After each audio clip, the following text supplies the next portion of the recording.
Meus irmãos, saúdo com a paz do Senhor Jesus. Graças a Deus. Quantos estão alegres e felizes com o Senhor Jesus? Graças ao bom Senhor. Abra sua Bíblia, por gentileza. No Evangelho de Jesus Cristo, segundo escreveu Mateus.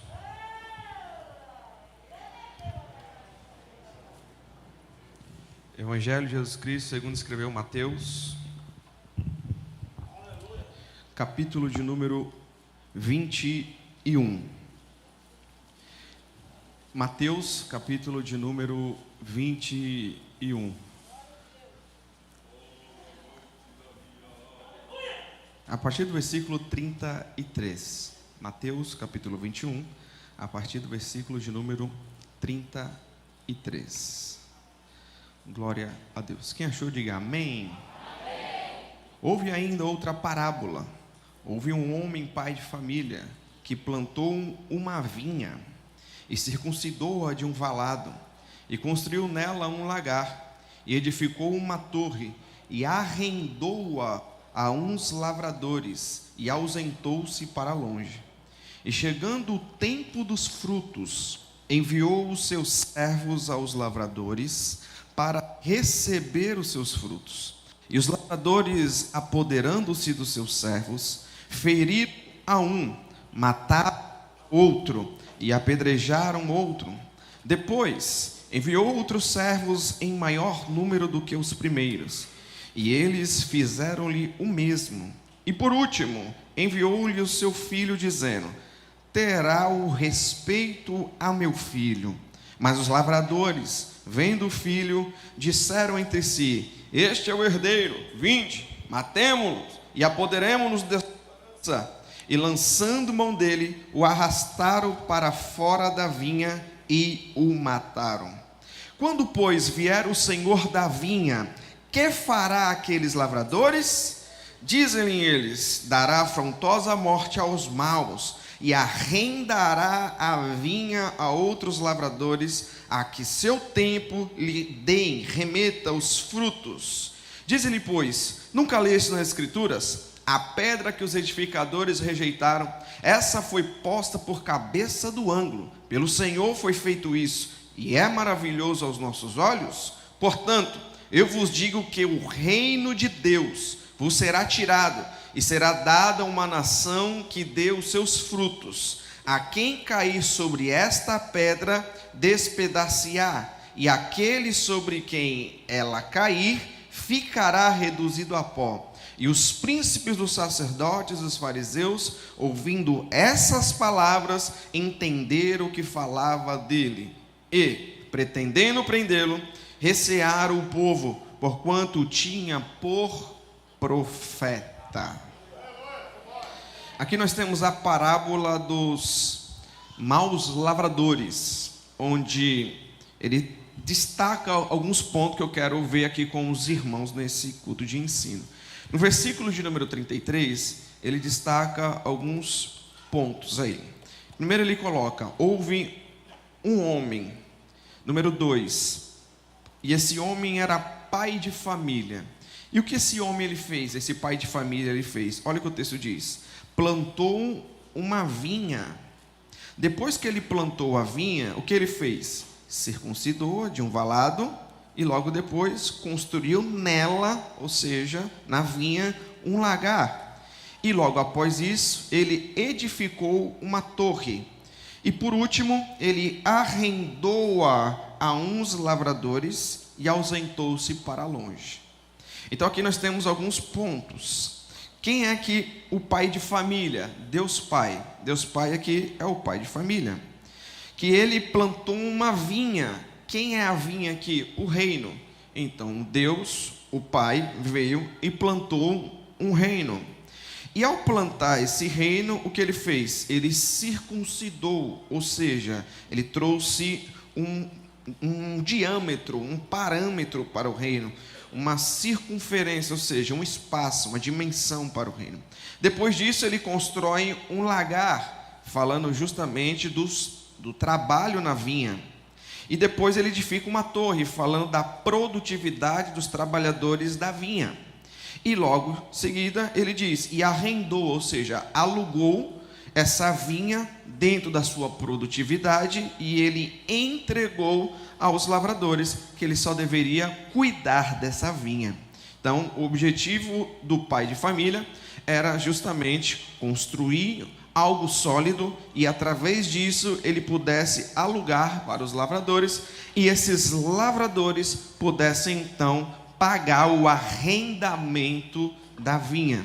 Então nós temos aqui os arrendadores do reino, aqueles que iriam trabalhar, porque o pai de família ele plantou, o pai de família circuncidou, o pai de família construiu um lagar, o pai de família edificou e por último ele arrendou. Então logo a vinha é do pai de família, porque o reino ele é de Deus.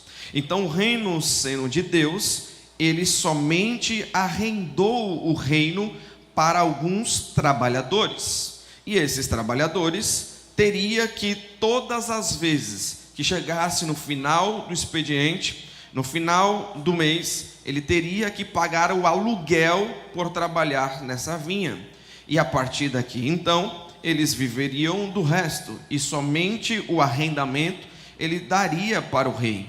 E a partir daqui, o texto diz que esse pai de família ausentou-se para longe. Veja no versículo 34, por gentileza. E ele continua: e chegando o tempo dos frutos, porque todas as vezes que você trabalha para Deus, você trabalha dentro de um reino. E dentro de um reino, sempre vai chegar o tempo de você pagar os frutos. Sempre vai chegar o tempo de você devolver o arrendamento para o dono da vinha. Porque a vinha, o reino de Deus, está justamente atrelado tudo aquilo que você faz. Seja o seu trabalho na igreja, seja o seu trabalho secular. Você está trabalhando para um reino. E através desse reino, você tem que produzir na vinha do rei. E ao produzir na vinha do rei, ele sempre vai vir para colher dos frutos. Sempre haverá o tempo de colher os frutos. E olha o que o texto diz, que ao colher os frutos, chegando esse tempo, o texto diz, enviou os seus servos, lavradores, para receber os seus frutos. Quem são os servos aqui? Os servos são os profetas, que são os cobradores do reino. São aqueles que vêm cobrar aqueles que devem dar o seu fruto na estação certa. E todas as vezes que nós não damos o fruto na estação certa dentro do reino, Deus sempre vai enviar um profeta para cobrar o arrendamento.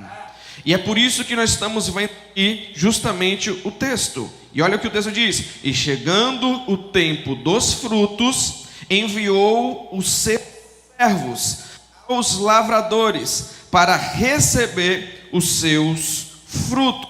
Então nós temos o grupo que está trabalhando, para qual foi arrendado o reino, e ele vai receber então aquilo que ele deve pagar diante do reino. E olha só que interessante, versículo de número 35, como é que ele vai fazer isso? E os lavradores, apoderando-se dos servos, o que eles fizeram? Feriram a um, mataram a outro e apedrejaram a outro. Isso fala do quê? Dos profetas em toda a história, mas principalmente no Antigo Testamento, que eles vieram cobrar a Israel aquilo que eles deveriam ter feito. O quê? Pagar o arrendamento. Só que Israel nunca devolveu o arrendamento do reino. Então o que eles fizeram com os profetas de Deus? Eles, número 1, feriram a um. 2, eles mataram ao outro. 3, eles apedrejaram. Então feriram, mataram e apedrejaram os cobradores do reino. Então, na qualidade de profeta, os profetas vieram para poder cobrar esse arrendamento, mas aqueles que receberam a vinha para arrendá-la não quiseram devolver. Preferiram ferir, matar e apedrejar. Então o dono da vinha fez a segunda vez a mesma coisa. Veja, versículo de número 36. Olha só que interessante.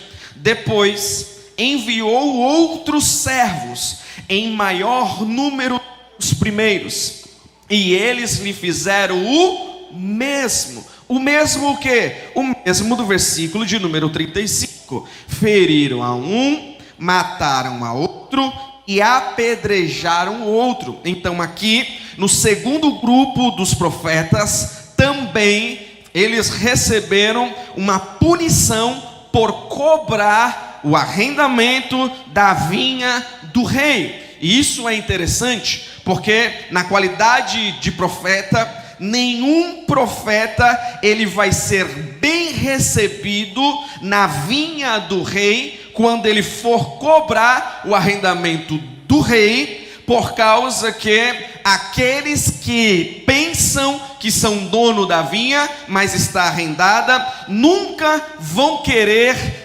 devolver aquilo que é do rei. E todas as vezes que aqueles que não querem dar aquilo que é do rei, entregar aquilo que é do rei, ele sempre enviará um profeta para poder cobrar. É por isso que as pessoas, elas têm raiva, elas têm rancor, elas têm ranger de dentes quando Deus envia profetas para assim então fazer com que eles lhe deem aquilo que é merecido diante do rei, porque nada do que você tem é teu. Vou dizer de novo, nada do que você tem é teu, tudo que você tem provém da vinha do reino. O rei te deu saúde, o rei te deu habilidade, o rei te deu capacidade, o rei te deu cérebro, o rei te deu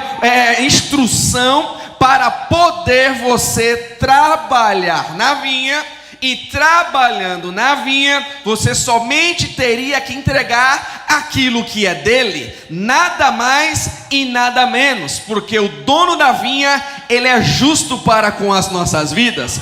O dono da vinha, ele sabe muito bem o quanto você se esforçou, o quanto você trabalhou, o quanto você dedicou para produzir na vinha do rei, e sempre ele trará para a sua vida algo que você possa devolvê-lo lá na frente. Porque Deus não é injusto, Deus sempre nos capacitará para um trabalho específico, e mediante a isso, ele vai vir cobrar se nós não devolvermos. E como é que ele faz isso? Através dos seus profetas. E Deus fez isso com Israel. Só que Israel, por duas vezes, como nós vimos no texto, não devolveu o arrendamento por hipótese alguma. Aí então o rei falou o seguinte, versículo de número 37, terceira vez, terceira tentativa, que o dono da vinha vai tentar arrematar, ou seja, pegar o arrendamento da sua vinha. E ele vai dizer, vamos ler todos juntos? 1, 2, 3, a igreja.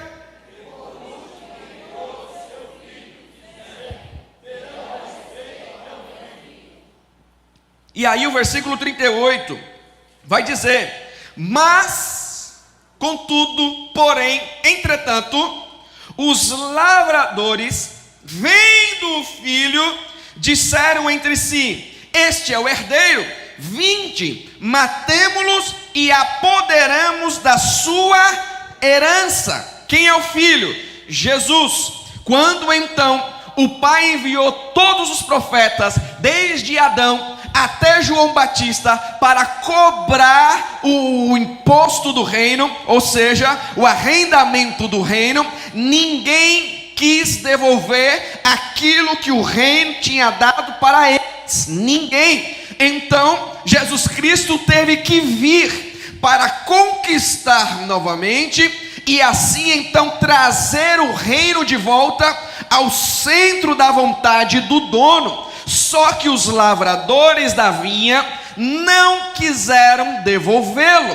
E quem são os lavradores aqui? Em toda a nação de Israel é representado pelos escribas e fariseus, ou seja, os principais da sinagoga. É por isso que no versículo de número 45, você vai ler, ele vai dizer: e os príncipes dos sacerdotes e os fariseus, ouvindo essas palavras, entenderam que falavam deles. Ou seja, os escribas e os fariseus eram aqueles que estavam produzindo no reino. E esse reino instaurado em Israel deveria trabalhar em uma produtividade que pudesse devolver aquilo que era de Deus. Só que eles não fizeram isso. Então Deus teve que enviar a Jesus Cristo na terra, para ao enviar Jesus Cristo na terra, Jesus Cristo pudesse então resgatar esse reino e tomar de volta esse reino.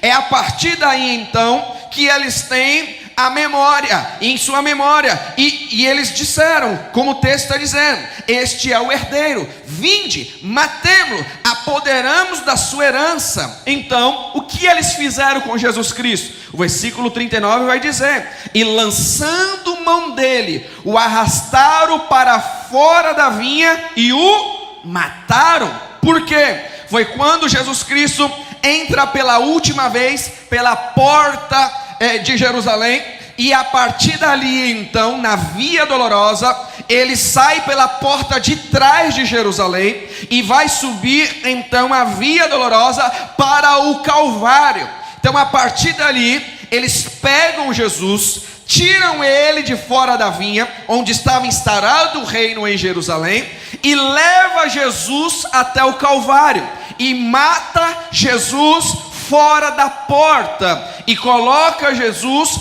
para fora da porta. E a partir dali então, aquele que tem a herança, aquele que é herdeiro do reino, agora está morrendo por causa que os lavradores não quiseram arremeter a vinha novamente ao Senhor. E preste atenção agora, aqui está o X da questão, versículo 40. Quando, pois, vier o Senhor da vinha, que fará aqueles lavradores? Quando, pois, vier o Senhor da vinha, quando Deus ele vir, o que Deus vai fazer com os escribas e fariseus? Quando Deus ele vir, o que ele fará com a nação de Israel? Quando Deus ele vir, o que ele estabelecerá para Jerusalém? É isso que ele está falando. Versículo de número 41. Todos, por favor, versículo 41. 1, 2, 3, a igreja.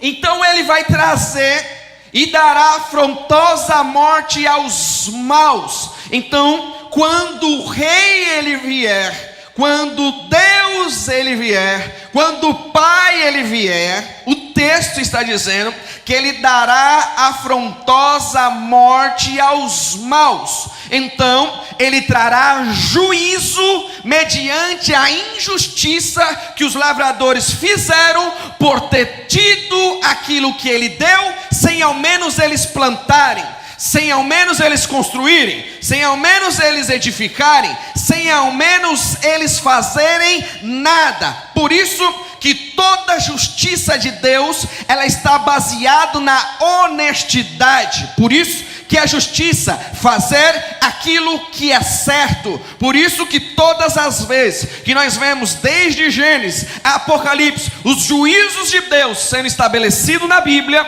são justamente para trazer aquilo que é certo. E aquilo que é certo é onde está a justiça de Deus. Por isso, se você se sente injustiçado, não se preocupe, Deus sempre fará a coisa certa, mesmo que você não espera que vai receber a coisa certa. Deus vai trazer justiça aos injustiçados. E ainda ele fala mais. O que ele fala no texto? Segunda parte do texto. Além de ele trazer o juízo, a afrontosa morte aos maus, olha o que ele vai fazer: arrendará a vinha a outros lavradores. Então o que o pai ele fez? Ele pegou a vinha, ele pegou o reino, tirou da mão da nação de Israel e procurou outro grupo agora que vai receber a vinha para trabalhar e dar o seu fruto no tempo certo. Quem é esse outro povo que pegou da mão de Israel e recebeu da mão do rei a vinha? A igreja que recebeu do Senhor o reino de Deus. Para quê? Para trabalhar, para poder frutificar, para poder suar e a partir dali então dar o seu fruto na estação certa, e assim então remeter os frutos ao Senhor. Por quê, pastor? Porque Deus cobrará das suas mãos o fruto que você não deu. Semente não é para comer, semente é para plantar. E tem gente aqui nessa noite que está comendo semente em vez de plantar ela no solo, e depois quer colher do fruto que Deus disse que iria dar, sendo que está comendo aquilo que era para plantar. Então lá vai, o Senhor está falando para alguém: trabalha na vinha e no solo, coloca a semente no solo, rega a semente no solo, que a seu tempo ele vai vir buscar o fruto da sua mão, e ele quer ver o resultado que ele propôs para você fazer. Aleluia.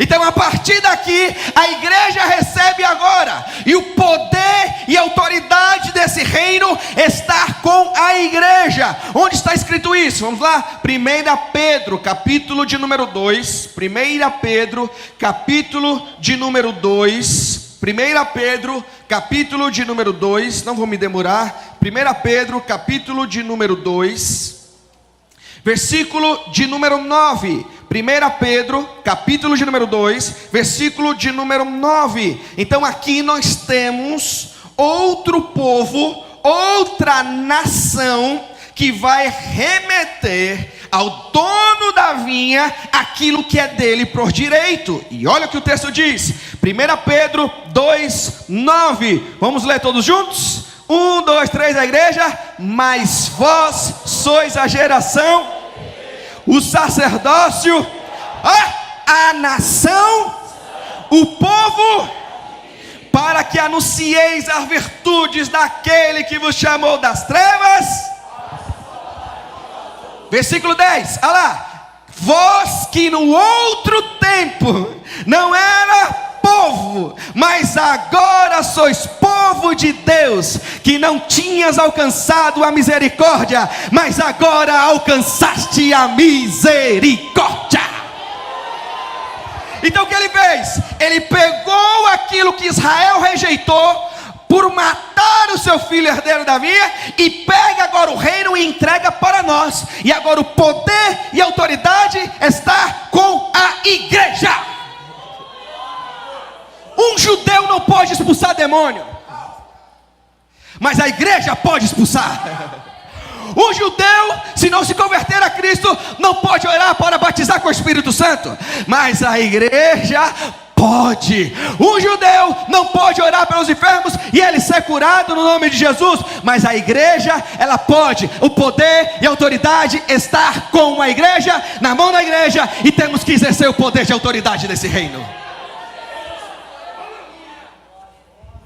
Aleluia. Por isso que Mateus está dizendo, ele pega agora e remete a outro povo. Quem é? A igreja. Qual o objetivo? Mateus capítulo 21, versículo de número 42. Mateus capítulo 21, versículo de número 42. Mateus 21, 42. Vamos ler todos juntos? 1, 2, 3. Diz-lhes Jesus: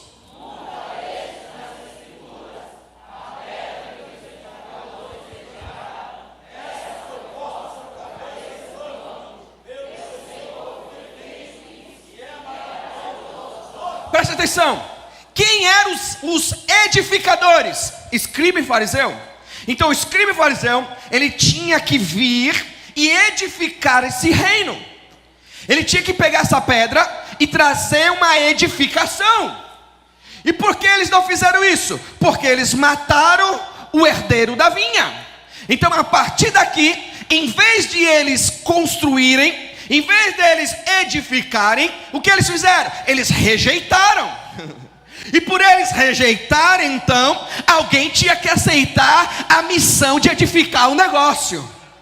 Por isso que no reino de Deus vai ter dois tipos de pessoas: os corajosos e os covardes.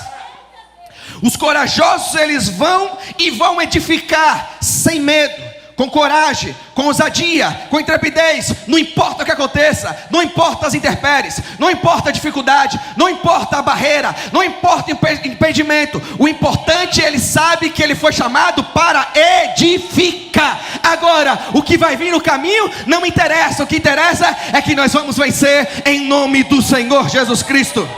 Ao contrário dos covardes, que coloca desculpa em tudo, que fala, mas não cumpre, que fala, que diz, mas sua vida não coincide daquilo que faz. Ele fala uma coisa e faz outra. Os covardes, ele só aparenta que é corajoso, mas quando o negócio pega mesmo, ele não sabe o que edificar. Ele rejeita, ele recua e nunca vai ser posto por cabeça de ângulo, porque ele sempre foi cauda. E aí ele faz uma pergunta: pelo Senhor foi feito isso, e é maravilhoso aos nossos olhos? E eu pergunto para você aqui nessa noite: pelo Senhor foi feito isso, e é maravilhoso aos nossos olhos? Por quê? Porque Deus quer que a sua igreja edifique e não rejeite nesses últimos dias. Porque nós estamos num momento de divisão muito grande, não só na nação brasileira, e agora no mundo. E agora, mais do que nunca, a igreja vai ter que estar presente. Agora, mais do que nunca, a igreja vai ter que dizer que ela é igreja. Agora mais do que nunca, porque está chegando próximo para a igreja ser arrebatada para se encontrar com o Senhor. Então a igreja vai começar a funilar, e está começando por dentro da casa do Senhor. Daqui a pouco vai começar a transbordar, e aí nós vamos separar os homens do menino, as mulheres das meninas, e vamos ver de fato quem é os 300 que vão para a peleja com o exército do inimigo. E esse dia está chegando. Por quê? Versículo 43, aleluia. Portanto, aleluia, eu vos digo que o reino de Deus vos será tirado e será dado a uma nação que lhe dê os seus frutos. Quem é a pedra aqui? O reino. Quem é a pedra aqui? O reino. O próprio texto está dizendo, sem invenção. Versículo 43. Portanto, eu vos digo que o reino de Deus vos será tirado e será dado a uma nação que lhe remeta ou que dê os seus. Então ele está falando do reino? Sim ou não? Do reino, sim ou não? Aí ele vai dizer agora a consequência do reino, que é a pedra. 44, toda a igreja. 1, 2, 3.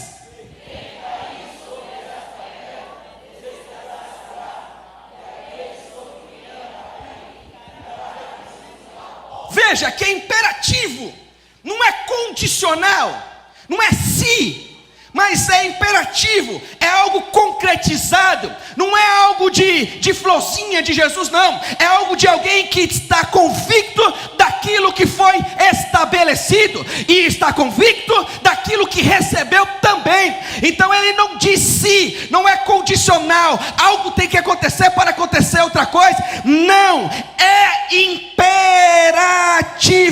e quem cair sobre esse reino se despedaciar, e aquele sobre quem o reino cair será reduzido a pó. Então o que ele está dizendo? Aqueles que tentarem lutar contra o reino de Deus, eles vão ser despedaçados. Mas se o reino de Deus lutar contra eles, eles não vão ser despedaçados, eles vão ser reduzidos a pó. Quem lutar contra nós, eles vão ser despedaçados. Mas se você, com coragem e ousadia no Espírito Santo, vir para essa guerra, não vai sobrar nada do inimigo, não vai sobrar nada do maligno.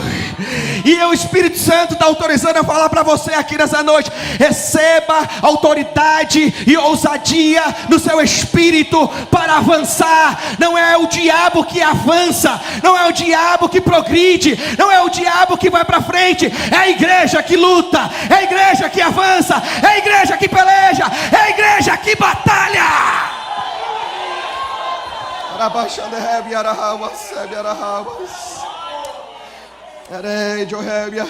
Irmãos, vivemos uma geração do TikTok, uma geração da dancinha gospel, mas não tem coragem de bater de frente contra o reino das trevas para reduzir a pó. Uns jovens filósofos que vão para a faculdade e voltam para cá, para nossas igrejas, para desfazer aquilo que a Bíblia diz, usando Freud, Nietzsche. Eu quero ver destruir a Jesus. Eu quero ver rasgar a palavra. Eu quero ver tirar a palavra. Porque a Bíblia diz: jovens, vós sois forte. Por quê? Porque a palavra de Deus está em vós. Então a sua fortaleza não vem de você mesmo, vem porque a palavra está em você. E se a palavra está em você, nenhuma obra de Satanás vai permanecer sobre a sua vida e sobre a sua casa, porque será reduzido a pó. Por quê, pastor? Autoridade. E autoridade não é de quem comprou, autoridade não é de quem estudou, autoridade é de quem Deus deu, é de quem é de fato. E ele não é por aquilo que barganhou, é por aquilo que Deus outorgou para ele na cruz do Calvário. E ele usa a autoridade do nome de Jesus. Por que então o inferno está prevalecendo, entre aspas, contra a nossa igreja contemporânea? Se é nós que temos autoridade, se é você que é o governante do reino, se é você que é o embaixador do reino, se é você que detém a autoridade do reino, então como pode então os pais serem destruídos pelos filhos, e os filhos serem destruídos pelos pais, as ovelhas sendo destruídas pelos pastores, e os pastores sendo destruídos pelas ovelhas? Como? Em qual campo de batalha nós estamos lutando? E onde é que nós estamos buscando a nossa força? Onde é que estão as suas armas? Onde é que estão aquilo que Deus estabeleceu sobre a sua vida? Ou no primeiro momento de prova esqueceu a esperança da fé? No momento de prova esqueceu que Deus ainda faz? Esqueceu que ainda Deus socorre? Por quê? Porque é isso que o texto está dizendo, que não tem como prevalecer as obras de Satanás, porque nós que somos igrejas, que detemos o reino de Deus, nós temos que avançarmos e não recuarmos. E a ordem para a igreja em Cubatão aqui nessa noite é para avançar, não é para recuar, é para marchar em direção de aleluia. O Espírito Santo está falando, é para revestir de armadura. É para se colocar na posição de soldado. E quem é soldado não se embaraça com as coisas dessa vida, a fim de agradar aquele que o alistou para a guerra. Então nessa noite, em nome do Senhor Jesus Cristo, começa a arrepender-se dos seus pecados e volta para o campo de batalha, munido, armado, cheio do Espírito Santo, porque a peleja ela vai aumentar. Porque vai aumentar, pastor? Porque o próprio texto está dizendo, irmão, a arma da igreja é no nome de Jesus. Se nós não pregarmos no nome de Jesus, não vai acontecer nada. Se nós não cantarmos no nome de Jesus, não vai acontecer nada. Se nós não ensinarmos no nome de Jesus, não vai acontecer nada, porque o poder está no nome. Então nós queremos o quê? Uma mensagem fantasiosa, uma mensagem que empolga, mas não transforma, uma mensagem que atua o intelecto. Nossa geração é inteligente, mas ela é ignorante na espiritualidade. Por quê? Porque ela raciocina aquilo que é espiritual de uma maneira que tenta naturalizar aquilo que é espiritual. E Paulo, ele falou em 1 Coríntios capítulo 2, versículos de número 13 e 14: as coisas espirituais se discernem espiritualmente, e o natural não pode compreender as coisas do espírito. Então na carne ou na naturalidade nunca vai entender o que o céu tem. Por quê, pastor? Porque a arma é a peleja, é a guerra, é a luta, e ela vai estreitar mais. Como ela vai estreitar mais? Porque esse episódio que Jesus falou aqui está em Daniel capítulo 2. Vamos lá? Para eu encerrar aqui.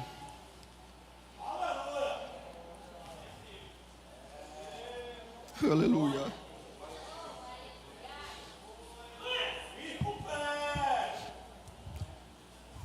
Eu tenho certeza e convicção que Deus restaurará essa geração. Eu tenho convicção disso. Não será a geração conhecida como uma geração que pinta cabelo, mas não chora no altar. Que o varão quer usar brinquinho, mas não quer rasgar as vestes.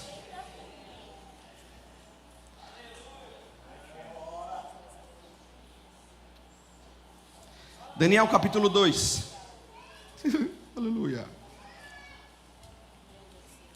Versículo de número 32. Então o que ele está fazendo? Ele transportou o reino, e agora o reino vai ter que ser estabelecido. Aleluia. Irmãos, você está do lado certo, irmão. Pelo menos eu acho. E o lado certo é o lado que vai vencer.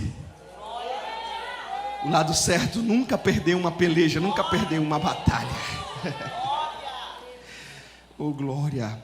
Daniel capítulo 2, versículo 32. Daniel 2, 32. E a cabeça daquela estátua era de ouro fino, e o seu peito e os seus braços de prata, e o seu ventre e as suas coxas de cobre, e as suas pernas de ferro, e os seus pés em parte de ferro e em parte de barro.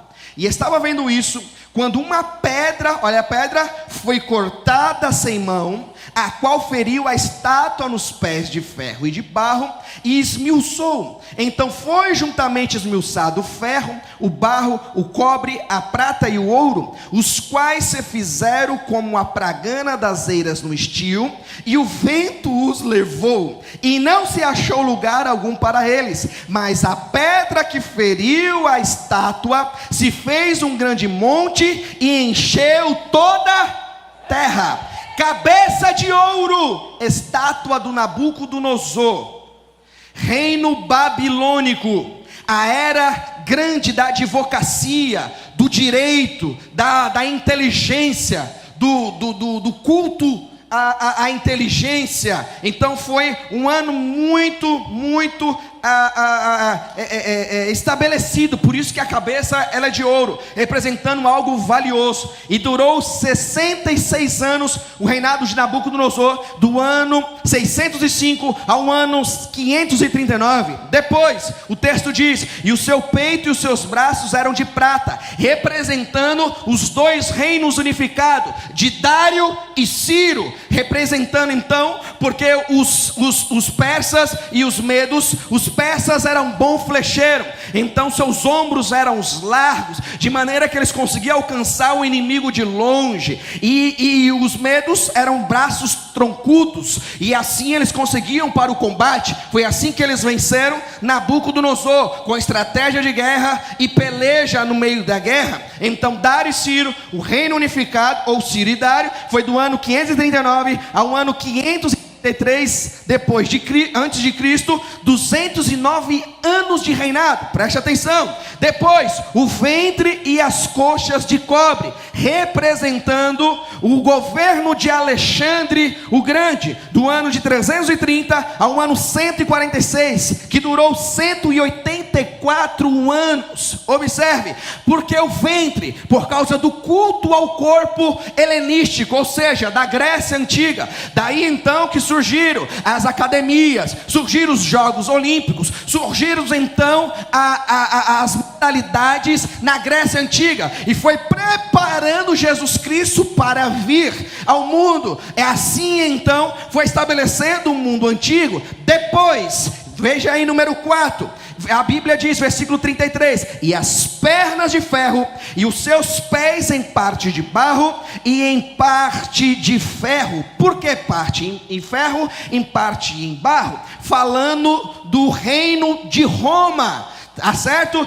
Duas pernas, porque eram duas dinastias. Primeira fase, a Roma publicana, de 539 a 27 a.C., 512 anos. Depois ressurgiu na segunda fase o Império Romano, do ano 19 depois de Cristo ao ano 476 depois de Cristo, totalizando 495 anos, total de 1000 anos reinando sobre a terra. Roma, e olha que tremendo isso. E por que então a parte era de ferro e a outra parte era de barro? Ferro representando poder e corrupção, barro representando justiça e democracia. A partir daqui então nós temos a história em conjunto da humanidade dos reinos: a cabeça de ouro com Nabucodonosor, os braços e os peitos de prata com Ciro e Dário. Veio o ventre de ferro de bronze com Alexandre o Grande na Grécia, e as pernas com seus pés de barro e de ferro. A partir daí então vai ter que se levantar outro reino.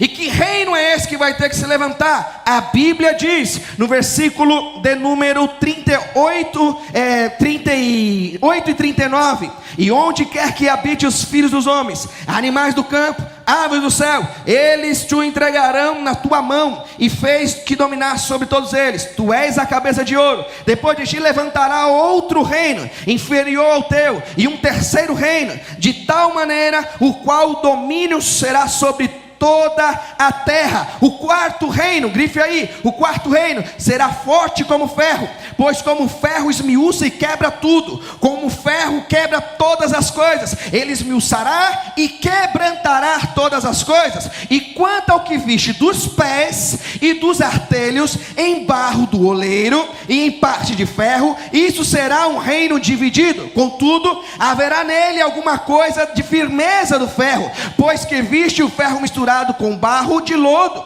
e como as artelhos eram em parte de ferro, em parte de barro, assim por uma parte o reino será forte, e por outra será frágil. Olha só, quanto ao que viste do ferro misturado com barro de lodo, misturar-se-á com a semente humana, mas não se ligarão um ao outro, assim como o ferro não se mistura com barro. Mas nos dias desses reis, o Deus do céu levantará um reino que não será jamais destruído, e esse reino não passará a outro povo. Esmiuçará, consumirá todos esses reinos, e será estabelecido para sempre. Olha aqui para mim agora. Esses pés serão 10 dedos da estátua de Nabucodonosor, que serão formados blocos de nações ou confederações, que inclusive já estão se formando nos nossos dias. E a princípio, porque são blocos de nações e não nações,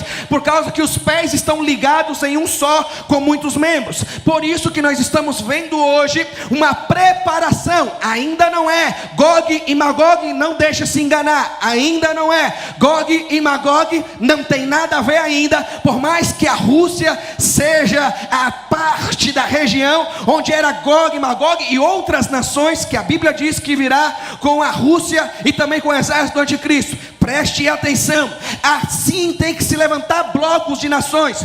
E a ocasião que a Rússia trouxe hoje, e todos os parâmetros que estão se levantando, é o mesmo sistema implantado pelo anticristo. Primeiro, ele veio com o vírus. Segundo, ele veio com a vacina. Terceiro, ele veio com a máscara. Quarto, ele veio com uma direção: compra e vende, entra e sai, fica preso, fica solto, fica preso, fica solto, visita a família, não visita a família, visita pai, não visita pai. Então ele estabeleceu justamente isso. E agora, o que ele está fazendo? Ele está desestruturando a Europa. Como é que ele está desestruturando a Europa? Fazendo o mesmo sistema que ele fez com o vírus, com o mesmo sistema que ele colocou a máscara, com o mesmo sistema que ele implantou a vacina. Então a partir daí o que ele faz? Ele investe para dividir o que está unido, para poder conquistar. E como é que ele faz isso? Desestabilizando as nações, colocando nação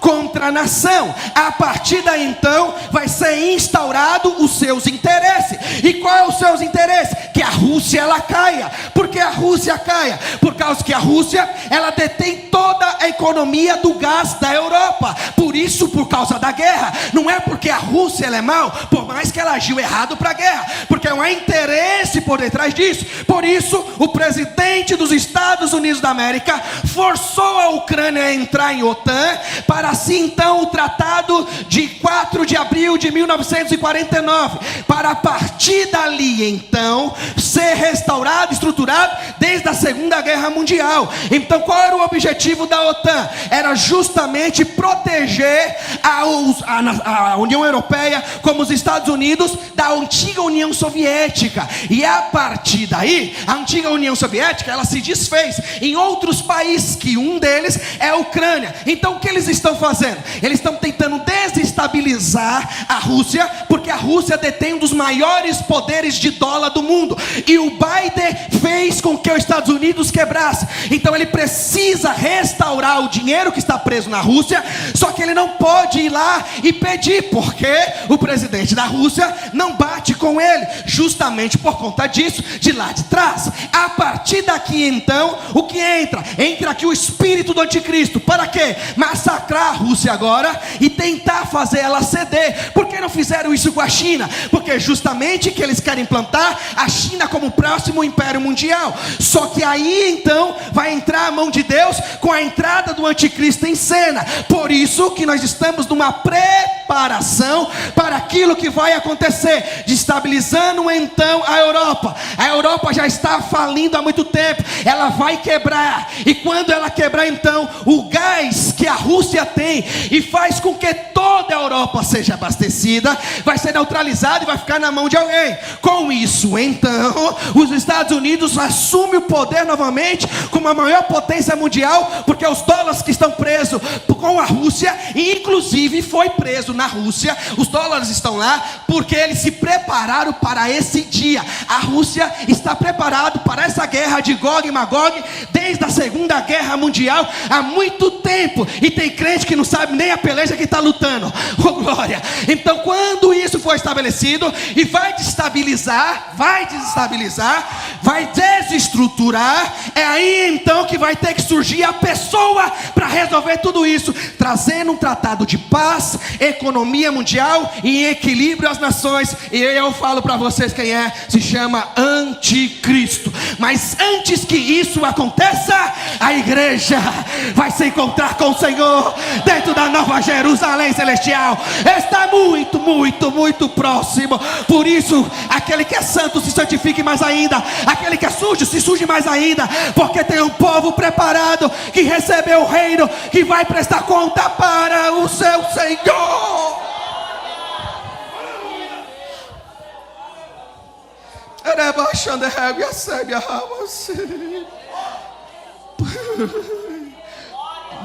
Não caia, vai ler a Bíblia, em nome de Jesus, vai estudar a Bíblia. Não caia o que a mídia está falando. Ela está formando o cerco para fazer o quê? Neutralizar o que nós pensamos.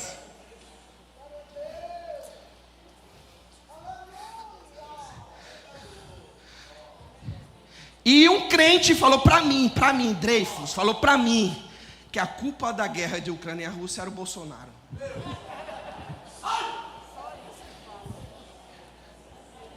Mas, irmão, você estudou o que está acontecendo?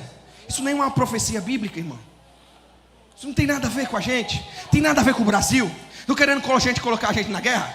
E eu vou para a guerra nada. Já luta uma guerra espiritual todo dia. Peleja. Por quê? Porque a mente está cauterizada, está manipulada e está do jeito que eles querem e fazer da população marionete por causa do espírito do anticristo. Mas a igreja que tem o espírito de Cristo, ela não é enganada. Oh glória! A igreja que tem o Espírito Santo, ela não é enganada. E se depender de mim, quando Deus me der força, saúde e coragem, nós vamos continuar pregando a palavra e abrindo os olhos e a audição do povo. Você não vai ser enganado.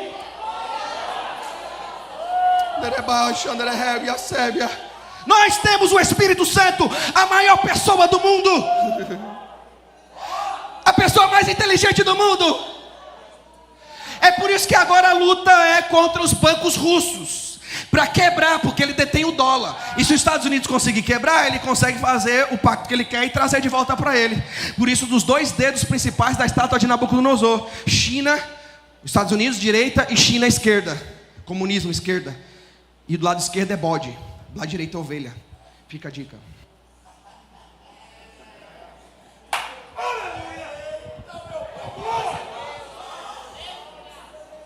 Então, a partir daí, os blocos já estão começando a se movimentar. Vão se movimentar mesmo e formar de fato depois do arrebatamento da igreja, que é onde vai aparecer essa pessoa. Por isso que está todo esse cenário sendo formado, porque ele vai receber o poder por 1 hora para combater, e ele vai vir com a fúria mesmo para destruir todas as coisas.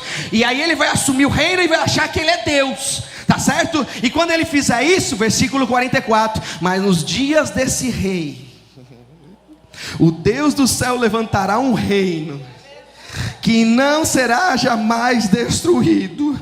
E esse reino não passará a outro povo, não vai não. Esmiuçará e os consumirá todos esses reinos, e será estabelecido para sempre. 45, da maneira como viste do monte a pedra foi cortada, sem mãos, ela esmiuçou o ferro, ela esmiuçou o cobre, Alexandre o Grande, ela esmiuçou o barro, natureza humana, ela esmiuçou a prata, Medo Persa, ela esmiuçou a Babilônia com ouro. E Deus fez grande saber ao rei que há de ser depois disso, certo que essa é fiel interpretação.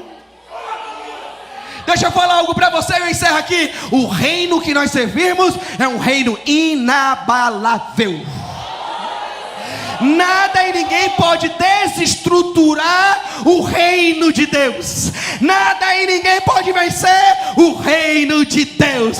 Nada e ninguém pode acabar com o reino de Deus. Ele avança, ele progride, ele vai adiante. Para baixo. E quem é que faz isso? É eu e você. Quando você vai em becos, valadas e vielas, vai pregando o evangelho do reino, vai pregando a palavra do reino, vai profetizando o reino, daqui a pouco vai começando a abrir o campo, os horizontes, e as obras de Satanás é desfeita. Começa a cair principado, potestade, príncipe das trevas, as almas começam a se converter, o Espírito Santo começa a batizar, começa a acontecer cura, começa a acontecer libertação, os paralíticos começam a andar, porque o reino vai avançando, a igreja vai adiante, e nada pode abalar a estrutura desse reino. Por isso, não se acovarde. Cristo Jesus já garantiu a vitória para nós. Por isso que nós, como igreja, agora igreja, preste atenção. Eu encerro aqui, pastor Vitor, pastor Daniel. O único país na América Latina que ainda não se curvou ao espírito do anticristo se chama Brasil.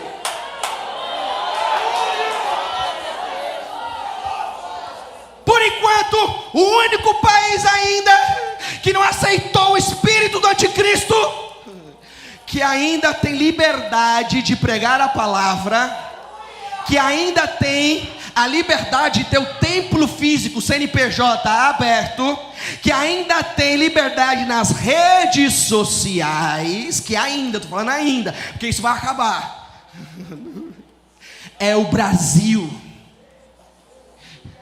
E nós temos que lutar no nome do Senhor Jesus Cristo.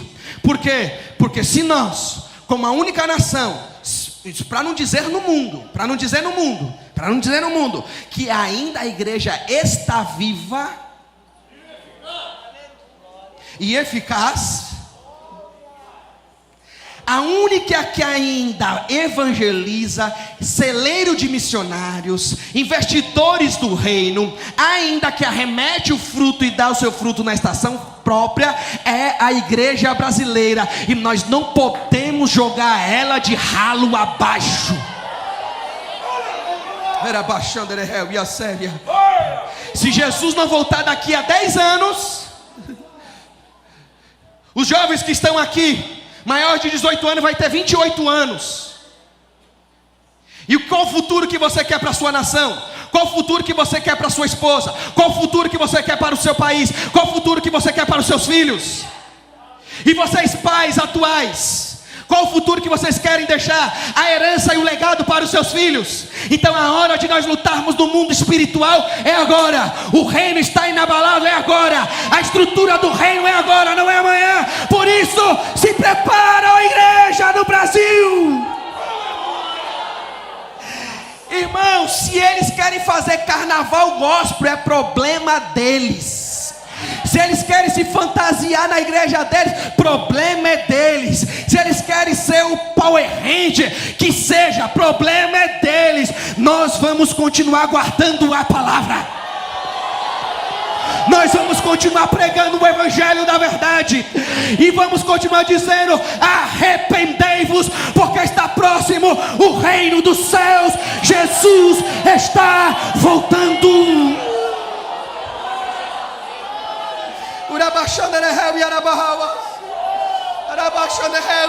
Receba poder do reino nessa noite. Receba poder do reino nessa noite. Seja transformado pelo poder do evangelho. Seja transformado pelo poder que há na palavra de Deus. Renova a sua mente hoje. Lute, lute, lute. Senhoras e senhores, em nome de Jesus, pastores, obreiros, companheiros, líderes, não mude a mensagem do evangelho. Não perca a essência do evangelho. Nós não estamos aqui para agradar ninguém. Nós estamos aqui para pregar a palavra de Deus. Nós estamos aqui para cumprir a vontade de Deus. Temos um chamado. Somos homens considerados de Deus. E lá fora tem que ver isso em nós. E nós não podemos perder a essência, a autoridade do nome de Jesus Cristo. O Espírito Santo está me autorizando a dizer aqui para alguém: vai devolver a autoridade espiritual sobre a sua vida. Você vai ser vai devolver a autoridade espiritual sobre a sua vida, de maneira que você vai poder pregar de Bíblia aberta sobre qualquer assunto que está nas Escrituras, sem ninguém acusar. Porque esse papel é do diabo e tem gente que quer colocar no lugar dele. Mas eu estou dizendo aqui na autoridade do nome de Jesus: o reino, ele é inabalável. Se coloque de pé. Oh glória. Se tentarem contra nós, vai ser despedaçado. Mas se você for adiante dele, vai ser esmiuçado. E o vento vai passar e vai espalhar. Eu quero profetizar aqui nessa noite, em nome do Senhor Jesus Cristo, que as obras do diabo vai começar a ser desfeitas naquele lugar. Seja na sua casa, na sua igreja, na sua família. Não era baixando porque tem uma igreja avante, tem uma igreja militante, tem uma igreja armada, tem uma igreja orientada, tem uma igreja que está com a espada na mão, o escudo da fé, lutando a peleja da fé. Os medrosos, os covardes que voltem. Mas quem quiser pelejar, a hora é esta. Isaías capítulo 13, versículo de número 4, se não falha a memória, diz: o Senhor passa em reservista o seu exército. E o que é reservista? É anotar o nome na lista de guerra.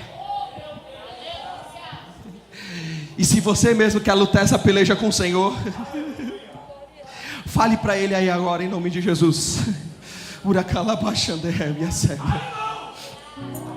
Declare para Ele agora e diz: Senhor, eu vou continuar lutando pela minha casa, eu vou continuar lutando pela minha família. Eu não vou abandonar o meu pastor não, Senhor. Eu não vou abandonar o conjunto não, Senhor. Eu não vou entregar obra nenhuma não, Senhor. Eu estou aqui para guerrear, eu estou aqui para pelejar. Se nós tivermos que evangelizar meio-dia, nós vamos evangelizar meio-dia. Se tiver que nós cortarmos bloco, nós vamos cortar bloco. Com a outra nós vamos tacar a espada na mão. Nós não vamos deixar o negócio cair não. Em Cubatão tem uma igreja viva e eficaz. Em Cubatão tem uma igreja que trabalha.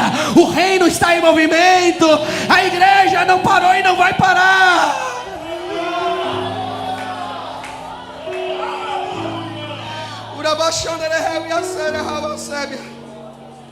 E o Espírito Santo está falando para alguém aqui nessa noite: para de ser covarde, volta, recua, se humilha.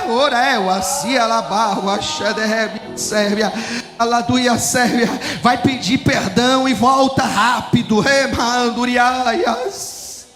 Porque Deus está acelerando o processo aqui nessa noite.